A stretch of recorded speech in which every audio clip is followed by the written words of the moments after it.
যে সাতটাতে সমাবেশ, এই সমাবেশ সফল করতে হবে। কর্মী সভা করলাম, তখন আমি ছাত্র দলের সেক্রেটারি, সাধারণ সম্পাদক। প্রোগ্রাম সফল হয়েছিল, হাজার হাজার মানুষ এসেছিল বেগম খালেদা জিয়াকে এক নজর দেখার জন্য এবং তার সমর্থন দেওয়ার জন্য এই আদিবাজার মাঠে, এই স্কুল মাঠে। এর পরবর্তীতে জয়নগর মাঠে আমি যখন 91 সালে এমপি হইলাম, তারপরে জয়নগর মাঠে আসলেন ইঞ্জিনিয়ার ফেরি পার হয়ে গাড়ি দিয়ে, কাঁচা রাস্তা দিয়ে, মানুষ হসপিটাল দিয়ে, এই খোলা দিয়ে কাঁচা রাস্তা দিয়ে জয়নগর মাঠে গেলেন। উনি এসে বললেন এই রাস্তাঘাট সব পাকা হয়ে যাবে।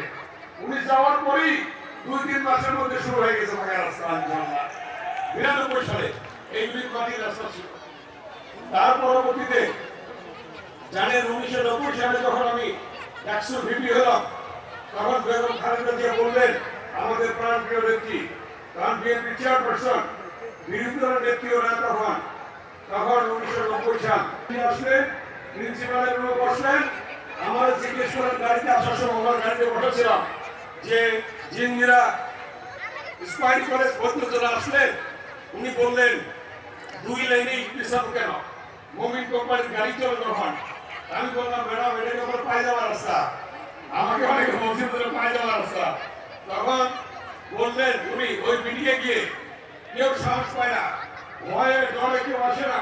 যখন বেগম খালেদা জিয়া মঞ্চে উঠলেন, হাজার হাজার মানুষ ইসমাইলি কলেজে আসলো।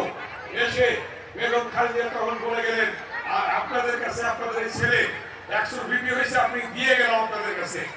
90 সালের 25শে জুন সেদিন তিনি এই কাজটা করেছিলেন। তারপর থেকে শুরু হলো আন্দোলন। আন্দোলনের পরে এক পর্যায়ে এরশাদের পতন হলো। এরশাদের পতনের পরে আসলে এরশাদের পতনের পরে স্লোগান এরশাদের পতনের পরে তখন বেগম খালেদা জিয়া বললেন তোমাকে ইলেকশন করতে হবে।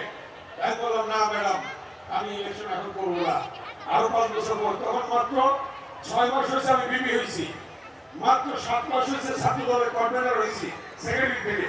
আমি এখন ছাত্র, কেমনি ইলেকশন করবো? তখন ম্যাডাম বললেন তুমি করবে, কারণ কেরানীগঞ্জে নাকি বাঘ আছে, বাঘটা তোমাকে দিয়ে স্বীকার করতে হবে।